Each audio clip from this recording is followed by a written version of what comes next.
સગીરાને લલચાવી ફોસલાવી ભગાડી જનાર સામે પગલાં ભરવા પરિવારજનોએ રજૂઆત કરી છે। સગીરાની માતાએ દિયોદર નાયબ પોલીસ અધિક્ષકની કચેરીએ લેખિત રજૂઆત કરી અને દીકરીને પરત લાવવા માંગ કરી છે।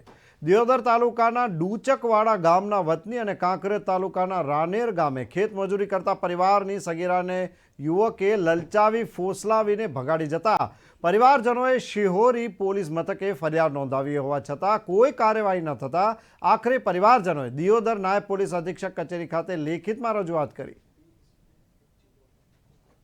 મારી દીકરી મધુ છે, ત્યાંની અડુવાડાથી શરવણ ઠાકોર લઈ જાય, શરવણજી અરજણજી અડુવાડાના અમારું ગામ ડૂચકવાડાથી અમે રોને રહેતા હતા। અહીંયાથી બળજબરીથી પગાડીને લઈ ગયેલો હતો।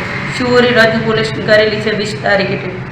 આ સુધી કોઈ પતો નહીં લાગતો, મને કોઈ લઈ આપતા નથી, કોઈ અમારું હેડતું નહીં, એટલે અમે દિયોદર રજૂ કર્યું।